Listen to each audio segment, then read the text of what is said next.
makausap ang Secretary ng Department of Public Works and Highways. Noong nakarang taon, November 2025, inilunsad ng administrasyon ang Oplan kontra baha. Opo, ang layunin nito ay malinisan ang mga marumi at baradong daluyan ng tubig upang maibsan at mabawasan ang epekto ng malalakas na ulan tulad ng mga pagbaha. Alamin nga natin kung gaano na nga kalawak ang naabot ng Oplan Kontra Baha Program. Makakasama natin ang kalihim ng Department of Public Works and Highway Secretary Vince Dizon. Good morning, Secretary Vince. Good morning.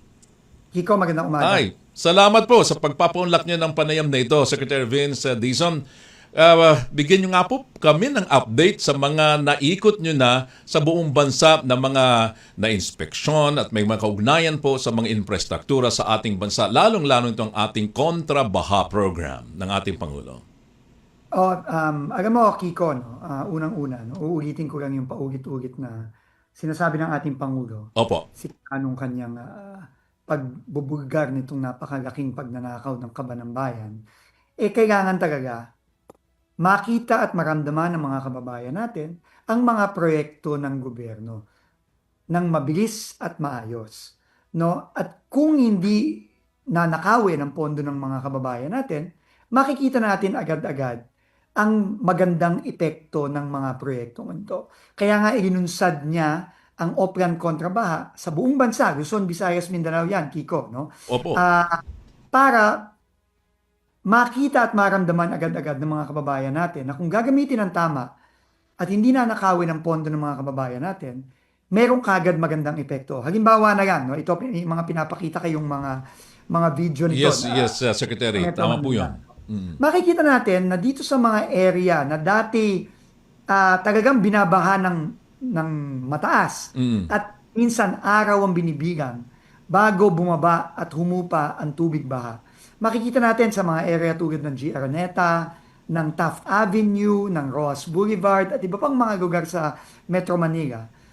Nakikita natin na hindi lang ganong kataas na katulad ng dati ang pagtaas ng tubig baha, pero mabilis na itong humupa. Yun, tama nga po. Sa mga ginagawa nating mga intervention, na binisita mismo ng ating Pangulo. Halimbawa sa G. Araneta, 2 beses po binisita ng Pangulo yung ating ginagawang proyekto dyan, na pagpapalaki ng drainage, dredge sa San Juan River at paglalagay ng mga pumping station.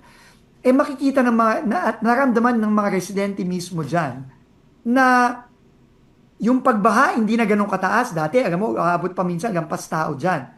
Pero hindi lang yon, mabilis na rin humupa yung pagbaha. At hindi pa tayo tapos dito. No? Ang sabi nga ng Pangulo, kailangan tuloy-tuloy ito.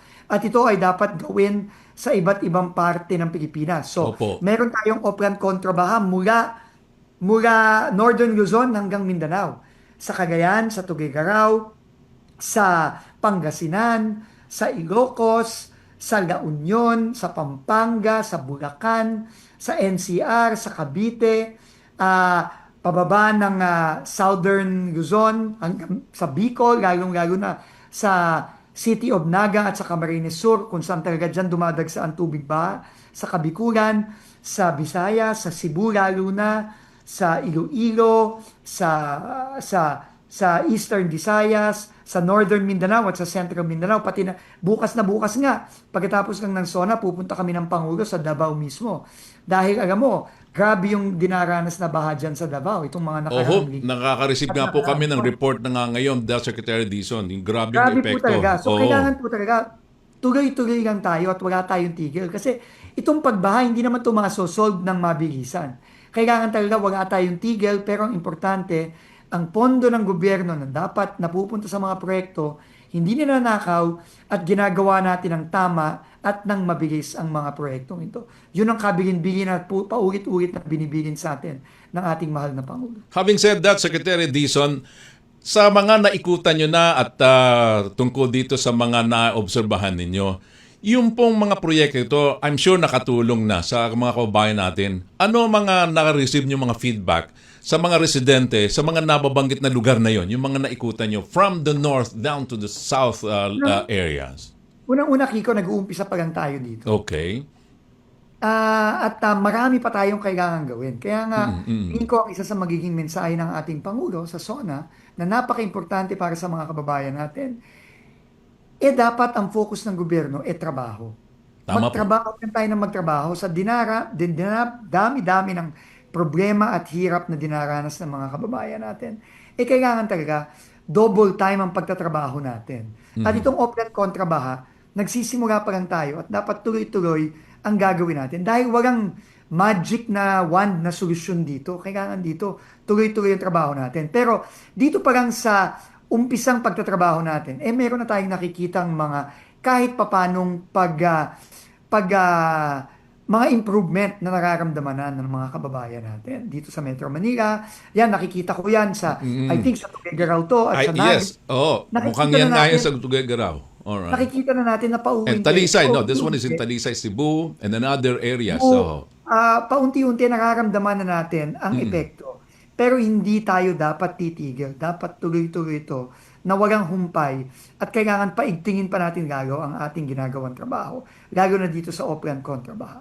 sa mga naikutan nyo na at implemented ng mga projects na yan, ano mga challenges na kinaharap na ninyo, Secretary Vince Dizon, dito sa mga ginawa, ipinatupad at pinagpatuloy ng mga hindi naipatuloy na mga proyekto?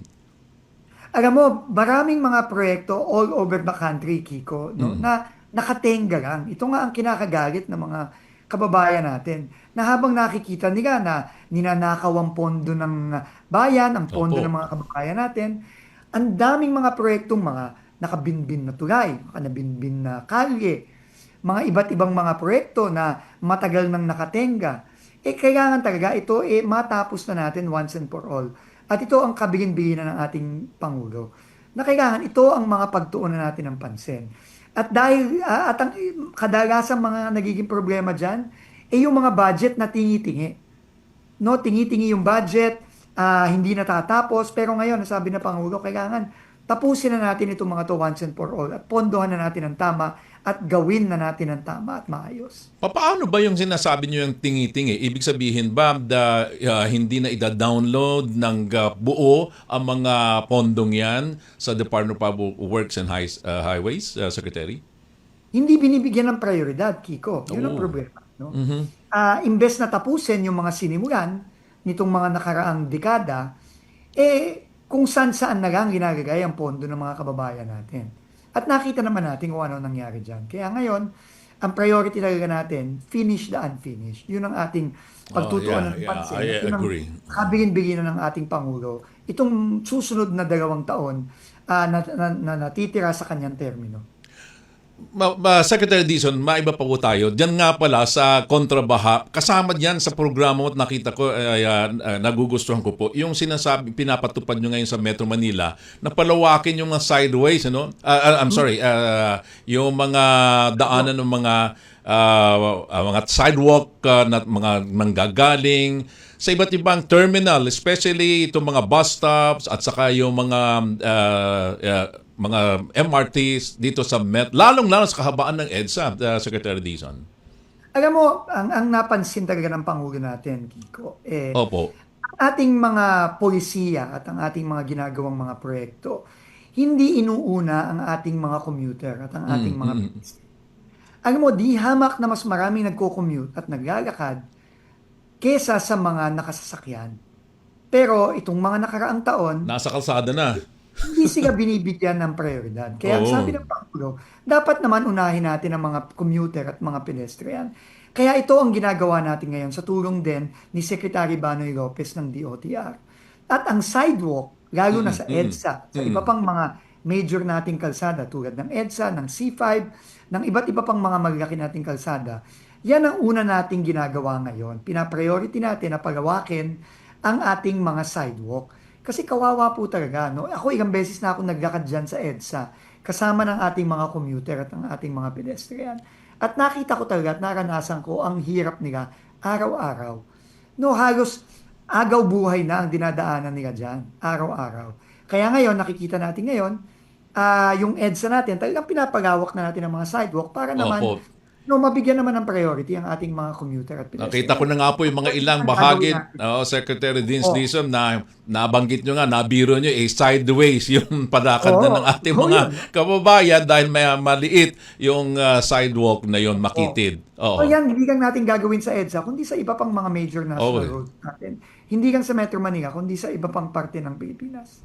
May iba mga ulit ako, Secretary Dizon, kumusta yung mga infrastructure na mga nasira nung nakaraang lindol sa Mindanao? Anong development ay pinagkaloob sa inyo o binibigay sa inyo ng mga tauhan nyo doon sa areas ng mga regional offices ninyo? Ngayon po, marami sa mga area ay passable na. Nice, ha? Sinisimulan na natin ang mga pagpapasaayos. No? Wala tayong tigil dyan, Kiko. No? Nakakaawa po talaga ang mga kababayan natin na tinamaan ng hindi lang lindol. No? Sunod-sunod na lindol at sunod-sunod na napakalakas na pag-ulan.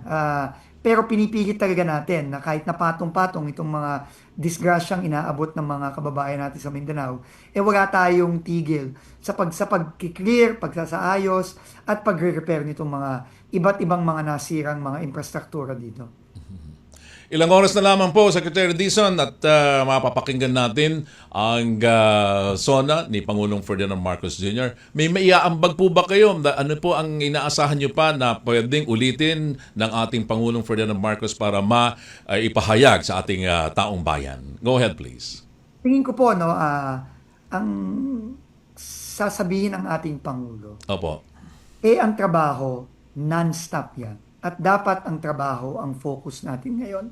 Trabaho, unang-una, sa pagpapanagot ng mga kailangan managot, sa kanyang pagsisiwalat nitong napakabigat na korupsyon na nangyari, lalo na sa DPWH. Pero hindi lang yan. No? Yung trabahong kailangan nating gawin dahil napakahirap po ng dinaranas ng ating mga kababayan ngayon.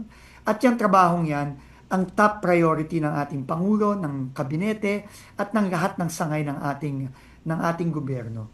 At itigil na natin itong pagpupolitika, bangayan, at mag-focus na lang tayo sa trabaho. Tingin ko po yan ang napakalalim at napakaseryoso at mabigat na mensahe ng ating Pangulo sa ating mga kababayan.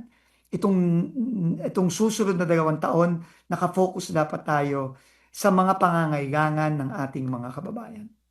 Well said, Secretary Vince Dizon. Maraming salamat po sa pagkakataong ito ng pagpapaunlak nyo sa panayam. At makinig ulit kami sa inyo ng mga updates sa mga susunod na panahon. Thank you, and God bless, Maraming Secretary. salamat, Kiko. God Alright. bless po.